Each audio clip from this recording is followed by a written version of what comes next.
This is Banwo and Ighodalo's special legal podcast, with focus on thorny matters and novel issues in the legal and regulatory environment impacting transactions in this jurisdiction. On this podcast, you will listen to Banwo and Ighodalo's legal experts bring to the market on weekly basis fundamental developments and emerging issues in legislation, regulations, judicial decisions, and arbitral proceedings considered to be of interest to the legal market and to domestic and international investors across sectors of the economy.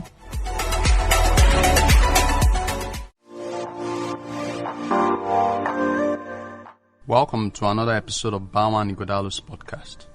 Today we'll be talking about conflict of interest in arbitration, avoiding traps for the unwary. My name is Sixtus Iwoha, and I'm with the Litigation and Alternative Dispute Resolution Practice Group of Banwo and Ighodalo in Lagos. And it is my pleasure to be here with Abimbola Akeredolu, Senior Advocate of Nigeria, Fellow of the Chartered Institute of Arbitrators. She's a partner and head of Litigation and Alternative Dispute Resolution Practice Group in Banwo and Ighodalo. Akeredolu will be joined by Chinedum Umeche, who is also a fellow of the Chartered Institute of Arbitrators and a partner in the Litigation and Alternative Dispute Resolution Practice Group, together with Adeola Gumbiade Adeyemi, a senior associate in the Practice Group. Mrs. Akeredolu, Chinedum, and Adeola, welcome and thank you for being here today. Thank you for having us. Thank you. Thank you, Sixtus. It's my pleasure. As an introduction and to set the tone for today's podcast, the Arbitration and Conciliation Act in sections 8 and 45 respectively mandates a duty of disclosure by an arbitrator when approached with an appointment opportunity for a domestic and international arbitration. Specifically, the prospective arbitrator is required to disclose circumstances likely to give rise to any justifiable doubts as to his or her impartiality or independence. This duty is a continuing obligation and is expected to subsist throughout the arbitral proceedings.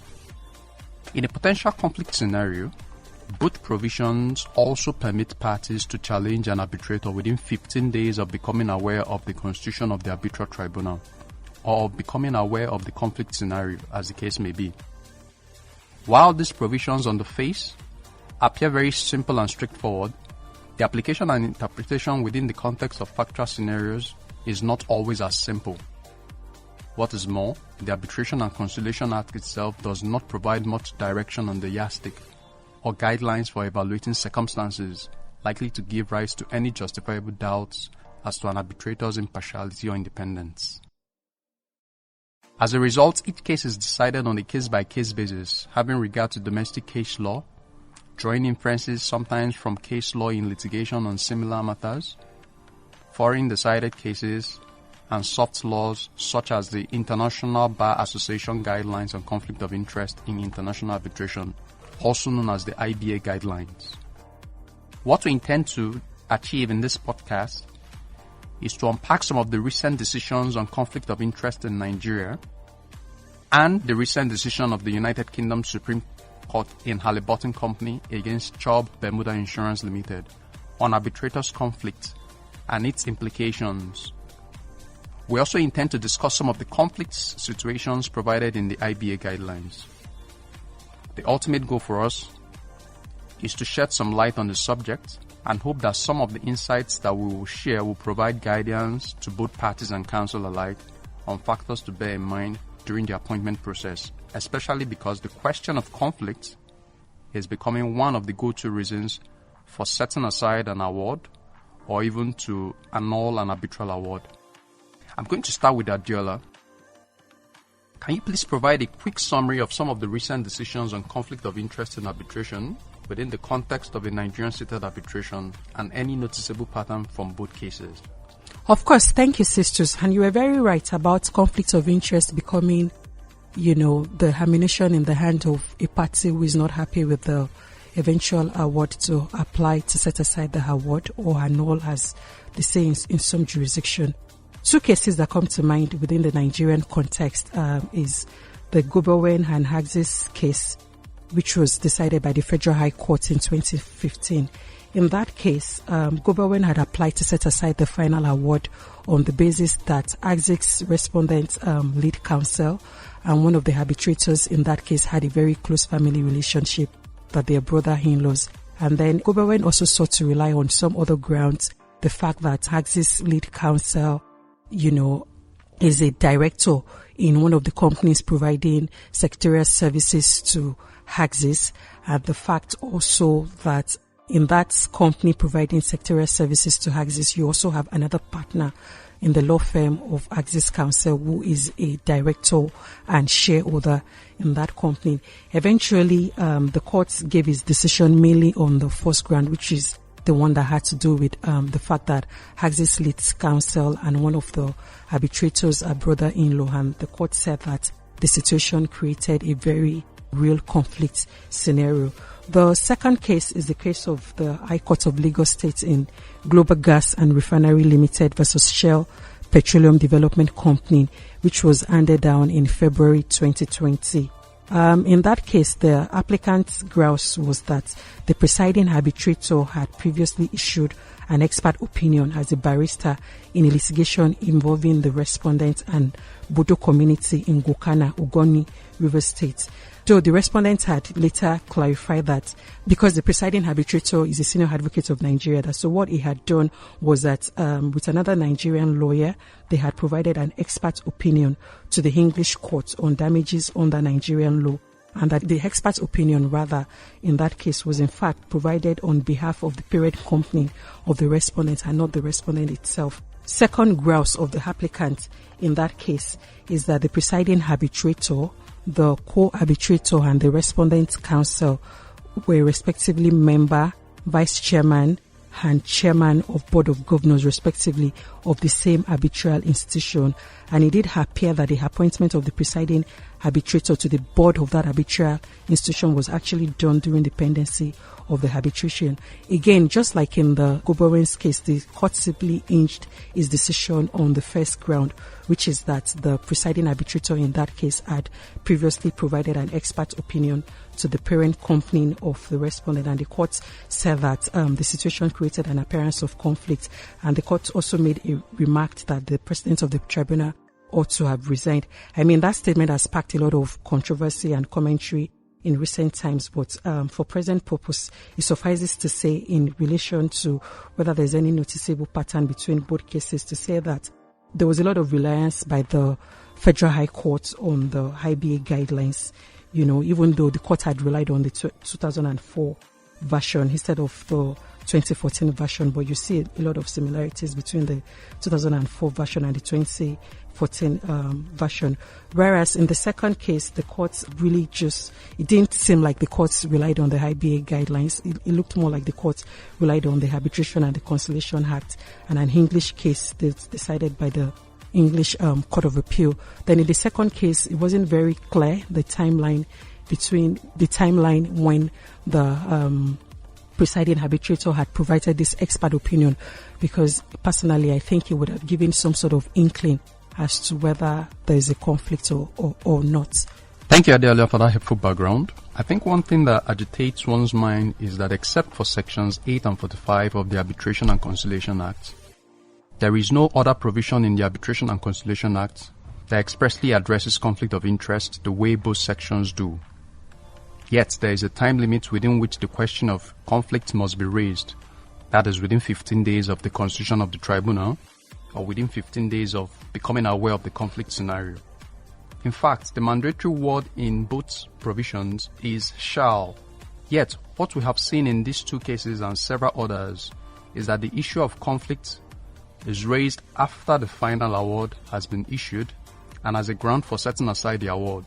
For instance, in the Goberwen's case you mentioned, Goberwen's counsel posited that they only became aware of the circumstances of the part, at least the part about the other business relationship between Axis and its counsel's firm, that is the firm's related entity, during a company search after the award had been delivered. And there was also the argument to whether Goberwen's counsel could raise the family relationship between the arbitrator and Axis counsel at the end of the proceedings. Having always known of the relationship, coming to the global gas refinery case you mentioned, The matter had initially been raised by Global Gas during the proceedings, and it was decided and dismissed by the ICC. Yet this did not stop Global Gas from raising the matter at the end of the proceedings as a ground for setting aside the award.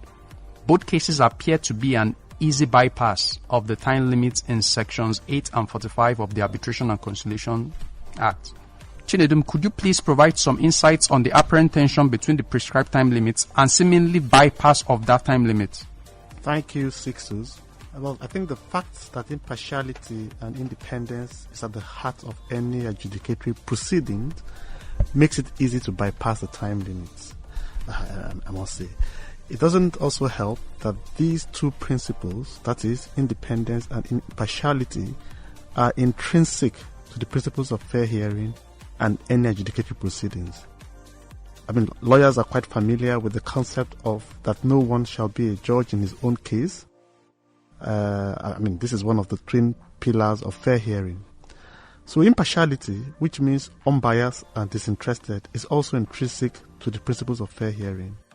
And as such, it is more difficult to sustain the argument that an adjudicator is disinterested or unbiased, even if in fact he was, where there is a close proximity or dependence on one of the parties, because objectively one will assume that it might be harder for the adjudicator to be disinterested in such a situation. Thus, given the inalienability of the fair hearing principle to every adjudicatory proceedings, parties are generally able to bring or raise the issue of conflict even after the award has been rendered, even though I believe that there should be some carve-out to the general principle, and I'll discuss this later. We saw the judge in the Gobowen's case going to town on this point, and the judge was emphatic on the point that regardless of the fact that Axis Counsel had knowledge of the close family relationship between the arbitrator and the respondent's lead counsel, but that to the extent that the conflict touches on the right of fair hearing, it could not be waived and it could be raised even during the after the award had been rendered. And in the Halliburton's case, the Supreme Court of the United Kingdom also made heavy weather about the issue of impartiality being at the heart of every adjudicatory proceeding, and that adjudicators, and in particular arbitrators, owe this duty to the parties. And we can see all of these in relevant provisions of the English Arbitration Act. So I think that the short answer to your question, Sixtus, is that parties are able to raise these issues regardless of the time limit, and the courts have shown that they will be prepared to entertain them because they are intrinsic to the adjudicatory process, and therefore they cannot be caught by the time limits. Thank you for that wonderful insight, Chinedum. Moving on to the IBA guidelines. As some of our listeners may already know, the guidelines provide three broad categories. There is the red list, which is further categorized into non-waivable red list and waivable red list. There is the orange list and there is the green list. The non-waivable red list deals with a situation where there is an identity between a party and the arbitrator. Thus, based on the overriding well-entrenched principle of natural justice across several jurisdictions, that no one can be a judge in his own cause, an arbitrator cannot act under those circumstances. Neither is the conflict curable by acceptance by the parties for the arbitrator to act. The waivable red list, on the other hand, covers situations that are serious but not as severe. However, these situations are only considered waivable only if and when the parties, being aware of the conflict of interest situation, expressly state their willingness to have a person act as arbitrator. The orange list deals with situations that, depending on the facts of a given case, may in the eyes of the parties give rise to conflict. So, the arbitrator has a duty to disclose this. However, the parties will be deemed to have accepted the arbitrator if after disclosure no timely objection is made within 30 days after receipt of the disclosure by the arbitrator, or after becoming aware of the situation which may give rise to conflict. Finally, the green list covers situations where there is no appearance of and no actual conflict of interest exists from an objective point of view. Based on this definition, the guidelines then lists different specific circumstances, though by no means exhaustive, which may fall under any of these headers. Abimbola, drawing from your experience as an arbitration practitioner of many years, how practical are some of the circumstances prescribed therein, and in what practical ways have they been useful, whether as an arbitration counsel, chaperoning a party during the appointment process, or as an arbitrator who needs to provide conflict confirmations to parties and or institutions? Thank you, Sixtus. This is a very interesting question. As though the conflict provisions in the Arbitration and Conciliation Act were adopted almost verbatim from the UNCITRAL model law on international commercial arbitration, both provisions, unfortunately, do not provide much in terms of guidelines, other than an arbitrator is to disclose circumstances which are likely to give rise to any justifiable doubts as to his or her impartiality or independence when approached with an appointment opportunity. So while I appreciate the practical difficulty of listing each and every circumstance which might create a conflict scenario, in practice, the IBA guidelines have been very useful in knowing where to draw the line. We've been faced with scenarios which either fit in neatly into the circumstances prescribed by the guidelines, or sometimes scenarios which do not fit exactly into them. So you then have to do a further analysis to determine where to put what. For instance, recently we were faced with a scenario where a close family member of the company secretary of the claimant was working in the proposed arbitrator's firm. It wasn't clear to us at the time if the family member would be involved in the case or whether the family member would not be involved in the handling of the case. So though you won't find that exact situation in the guidelines, it's somewhat similar to the scenario set out in paragraph 3.3.5 of the guidelines, which you will find under the orange list. And this speaks to a situation where, in the guidelines, speaks to a situation where a close family member of the arbitrator is an employee of the firm representing one of the parties, but is not assisting with the suit. So that's the scenario that the guidelines contemplate. But how often in reality will you have a situation that fits exactly on all fours with the situation contemplated by the guidelines? So guidelines, it remains. But the proposed arbitrator subsequently declined the appointment. This is in our own situation, the case we handled. And it wasn't exactly clear why the arbitrator declined the appointment, but we believe that if the employee in that situation would have been involved in the matter, for instance, as an arbitral secretary, it would be a clear non-waivable red list scenario, because it would then have meant that the arbitrator, through the arbitral secretary, is being a judge in its own case, given the affinity between the arbitrator and one of the parties. So, one could go on and on, but you'll find that the guidelines have been very helpful in the internal analysis that needs to be done. I must also mention that close family member is defined in the guidelines as spouse, siblings, child, parent, or life partner, and any other family member with whom a close relationship exists. So when you analyze the Goboweng case in this context carefully, and consider that if the Goboweng case had been decided in what we would call a more developed country, Western Europe for instance, where people are quite individualistic and not as communal as we are in African countries, a court in Europe may simply not have considered an in-law to be a close family member. if there is no close relationship between the in-laws. So at least, so going strictly by the definition of close family member provided in the Iba Guidelines, we must remember that in Nigeria, as a case study, in-laws are considered to be close family members and someone with whom most people do have a close and direct relationship. So I suspect that must have played in the mind of the court in giving the final decision in the Gobowen case, that regardless of the exclusion of in-laws, or regardless of the fact that in-laws are not included in the Iba Guidelines, the situation in Gobowen created a conflict, especially in the Nigerian context. I hope that helps. Yes, it does. Thank you, Abimbola.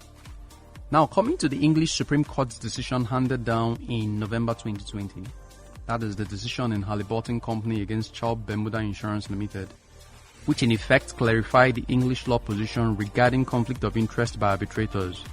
This decision has generated a lot of interest, not in the least because a number of arbitral institutions and organizations were given permission by the court to intervene in the case, with submissions made by institutions like the London Court of International Arbitration, the International Chamber of Commerce, the Chartered Institute of Arbitrators, the Grain and Feed Trade Association, and the London Maritime Arbitrators Association. What were some of the takeaways from the case, and in what way do you think it will be helpful, at least as a persuasive authority to Nigerian courts, when deciding conflict of interest issues, and or even as a guideline to arbitrators active in the international arbitration space? Adiola? Yes, while the decision is not without its own gaps, I personally think that the case did set the bar high for disqualification of an arbitrator, as it should, by creating an objective standard. That is, in determining whether there is a bias or not, the test is not subjective, but rather objective, and the test is whether the fair-minded and informed observer, having considered the facts, will conclude that there was a real possibility that the arbitral tribunal was biased. This is very consistent with the test applied by most national courts and interpretation of Article 12 of the Uncitrad law by international tribunals. Of course, the court also attempted to describe, who a fair-minded and informed observer is, and how that he or she is the sort of person who takes the trouble to read the text of an article as well as the headlines. The court also said that the fair-minded and informed observer is able to put whatever she has read or seen into its overall social, political, or geographic context. So, she's fair-minded and will appreciate that the context forms an important part of a material which she must consider before passing judgment, and is neither complacent nor unduly sensitive or suspicious. And indeed, we saw this play out in the eventual judgment, in that whilst the court held that Mr. Rockinson was the arbitrator, whose appointment was being challenged in that case, had the obligation within the context of a Bermuda form policy to disclose the subsequent appointment in an overlapping subject matter where one party was a common party. Given the particular context in that case, which is that the subsequent overlapping arbitrations were resolved by a preliminary issue, Halliburton's fear that Chubb may have the added advantage of seeing how the arbitrator may react to a certain evidence or argument and use it to its own benefit in the previous arbitration was no longer a threat. It was on that basis, amongst others, that the English Supreme Court rejected Halliburton's challenge against Mr. Rockinson. So that would be my takeaway from the case, and parts that can be urged upon a Nigerian court as a persuasive authority: the fact that you have to use an objective test, and that you also have to look at the context of the particular case to come to a decision one way or the other. Thank you, Adiola. Chinedum, can we have your thoughts? Oh, well, I think one of the gaps identifiable from the Halliburton case is whether the duty to disclose, which the court itself hinged on the arbitrator's duty to act impartially and independence, is a mandatory statutory duty rooted in public policy, or is one that is rooted in contract. There are certain parts of the judgment which also suggest that the duty of disclosure is waivable, without necessarily providing a distinction on the parts which might be waivable and those which might not be. And this was the carve-out that I spoke about initially, if you remember. So in the end, it is left for appointing parties and arbitrators to determine scenarios where it might be optimal to refuse to take up appointments. For instance, clear cases where there is a close identity between the arbitrator and one of the parties, and which are non-waivable, thereby risking an annulment. And in scenarios where the arbitrator can proceed with the appointment, depending on the timescales, proximity, dependence, etc., with the perceived conflict situation. And I think that the latter scenario can be waived by the parties, whether directly or constructively by their conduct. But there's also the important issue of efficiency in the arbitral process. And from an efficiency perspective, I think it's arguable that arbitrators owe a duty to render an enforceable award, and therefore they should, proactively disclose conflict scenarios, especially when they're in doubt, so that they can, extinguish or delimit, so to speak, the opportunities of a party to seek to set aside the award on grounds of conflict. That would be my take, Sixtus. Thank you very much, Chinedum. Abimbola? Yeah, for me, one noticeable difference between the Halliburton case and the Nigerian cases we have considered in this discussion is the timeline. In other words, the time within which the challenge was brought. In the Halliburton case, you will recall that the challenge was brought early on in the process, that is in 2016, when Halliburton discovered the subsequent appointments in the overlapping references. And it wasn't brought after the award had been rendered. Though, there's no question that an award can also be set aside under the English Arbitration Act for serious irregularity connected with the arbitrator's duty to act fairly and impartially, which would cause substantial injustice to the applicant. So one relevant question from all of this is that really, except in serious cases of conflict where the arbitrator can be said to be acting as a judge in his own case, objections on conflict which are not raised timeously should, as a general rule, be deemed to have been waived. Exceptions can then be created on a case-by-case basis, of course, depending on the facts. So what this does is that it places an obligation not only on arbitrators, but also on the parties to conduct their due diligence on the arbitrators they appoint, and then to raise their objections on conflict timeously. And this is more so especially if it touches on a subject that is easily discoverable or available to the public. Instead of holding on to such conflict that is within their knowledge and only to deploy it later as an ammunition to be deployed only where the award goes against them and is unfavorable. I know there are mixed feelings in the literature on this. One school of thought would say that parties should be entitled to rely on the completeness of information that arbitrators have legal and ethical obligations to disclose. But there is, however, some unfairness in a situation where a party, deliberately knowing but then refuses to raise an objection to an arbitrator's appointment in respect of a fact that they've always known, which provides the inference that they are happy to proceed with the appointment. So the act of using conflict scenarios as a tool for achieving an annulment of an award, especially when the award is unfavorable to such a party, is one that should be really discouraged, except in those extreme, what we call non-waivable cases. That is my take on the issue. Thank you very much, Abimbola. Thank you very much. We have now come to the close of this. I would like to thank Adiola. Thank you. It was a pleasure being here. Chinedum. Thank you very much, Sixers. Abimbola, Thank you very much for having us. thank you for your time and the wonderful insights shared. It's practically impossible to go into the details and the issues given the time that we've had, but we do hope that this conversation has, at the very least, provided some useful knowledge on the subject and also provoked thoughts that can form the basis of further conversation. We do hope that you have enjoyed this commentary wherever you're listening from. Please do not hesitate to contact our litigation and alternative dispute resolution practice group at Banwo and Ighodalo if you have any questions arising from this discourse.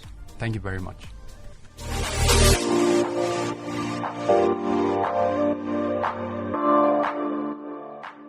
Thank you for listening to this episode of Banwo and Ighodalo's Legal Podcast. For more insights, hit us up across any of our socials, that is on Instagram or Twitter at Banwo and Ighodalo or at Africa Business Radio.